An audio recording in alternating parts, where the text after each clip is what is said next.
नमस्कार मित्रों, मैं पंडित जनार्दन तिवारी आशा करता हूं कि आप सभी सकुशल होंगे। कुंभ राशि फल सितंबर 2025 के माध्यम से हम जानेंगे कि सितंबर का महीना कुंभ राशि वालों के स्वास्थ्य, शिक्षा, व्यापार और व्यवसाय, नौकरी, आर्थिक पक्ष, प्रेम विवाह और वैवाहिक जीवन, घर गृहस्थी व भूमि भवन वाहन आदि के लिए कैसा रहने वाला है। इसके अलावा इस माह के ग्रह गोचर के आधार पर हम आपको कुछ उपाय भी बताएंगे जिन्हें अपनाकर आप संभावित परेशानी या दुविधा का हल भी प्राप्त कर सकते हैं। तो आगे बढ़ने से पहले हमारे चैनल को सब्सक्राइब, लाइक करके कमेंट बॉक्स को जय बजरंगबली लिखकर भर दें ताकि बजरंगबली की कृपा पर सदा बनी रहे। करियर के दृष्टिकोण से यह महीना औसत रहने वाला है। दसम भाव में के स्वामी महीने की शुरुआत में अष्टम भाव में विराजमान रहेंगे, जो आपको कार्य क्षेत्र में समस्याएं दे सकते हैं। किसी से कहा सुनी, लड़ाई झगड़ा होने या आपके विरुद्ध कोई षड्यंत्र रचने की संभावना बन सकती है। इसलिए आपको महीने की शुरुआत में सावधानी बरतनी होगी। महीने की शुरुआत में छठे भाव में शुक्र महाराज के विराजमान रहने से विपरीत लिंगी जातकों से कार्य क्षेत्र में अच्छा व्यवहार करना आपके लिए फायदेमंद रहेगा, नहीं तो वो आपकी समस्या का कारण बन सकते हैं। महीने के शुरुआत में ही आपको समस्या दे सकते हैं। यदि आपकी आर्थिक स्थिति को देखा जाए तो इस उद्देश्य से यह महीना ठीक ठाक रहने की संभावना है। अष्टम भाव में बैठे मंगल महाराज महीने के शुरुआत में दूसरे और तीसरे भाव को देखेंगे, जो आपके साहस और पराक्रम को बढ़ाएंगे। अचानक से धन प्राप्ति के योग बन सकते हैं।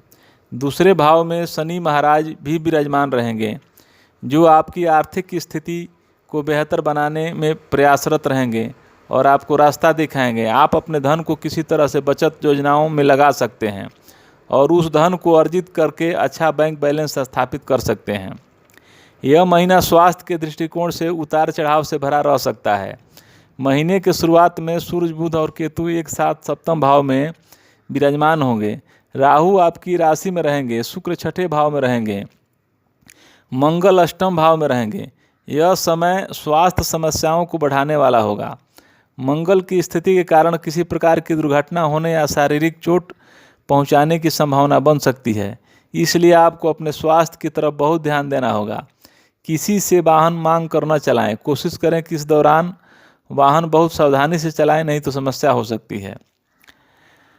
प्रेम संबंधों के लिए यह महीना अच्छा रहने की संभावना है। पूरे महीने पंचम भाव में देव गुरु बृहस्पति का विराजमान होना आपको प्रेम संबंधों में ईश्वर की कृपा प्रदान करेगा। आपका प्यार सफल होगा। आप अपने प्रीतम के प्रेम में जकड़े हुए नजर आएंगे।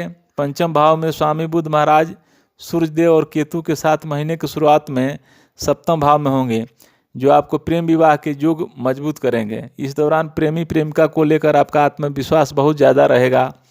यदि आप अपने प्रीतम से अभी शादी करना चाहते हैं तो उसके लिए भी बातचीत आगे बढ़ सकती है और आपके प्रेम विवाह की बात पक्की हो सकती है, जिससे आपको संतुष्टि और खुशी दोनों प्राप्त होगी।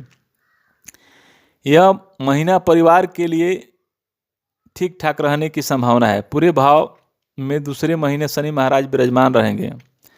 दूसरे भाव में पूरे महीने शनि महाराज विराजमान रहेंगे तथा उनकी दृष्टि आपके चतुर्थ भाव पर होगी। दूसरे भाव के स्वामी बृहस्पति महाराज पूरे महीने पंचम भाव में विराजमान रहेंगे, जिससे पारिवारिक संबंधों में प्रगाढ़ता बनी रहेगी। आपसी सामंजस्य बेहतर रहेगा और परिवार में समरसता का भाव रहेगा। परिवार के सदस्य मिलजुल कर रहेंगे। तीसरे भाव के स्वामी मंगल महाराज महीने के शुरुआत में अष्टम भाव में बैठकर दूसरे भाव और तीसरे भाव को देखेंगे। ऐसे में भाई बहनों से कुछ समस्या हो सकती है और उनसे संबंध बिगड़ सकते हैं। अब उपाय की बात करें तो आपको शनिवार के दिन श्री शनि चालीसा का पाठ करना चाहिए। बुधवार के दिन गौ माता की सेवा अवश्य करें। शुक्रवार के दिन माता लक्ष्मी के मंत्र का जाप करना आपके लिए लाभदायक रहेगा। छोटी कन्याओं का पूजन करें और उनके चरण छूकर आशीर्वाद लें। मुझे उम्मीद है कि आपको यह वीडियो पसंद आया होगा। अगर आपके कोई प्रश्न या सुझाव हैं तो कृपया उन्हें कमेंट में बताएं। अगर आप मेरे चैनल पर नए हैं तो कृपया सब्सक्राइब करें और बेल आइकन को दबाएं ताकि मेरे नए वीडियो के बारे में आपको पता चल सके। आपकी प्रतिक्रिया के लिए धन्यवाद।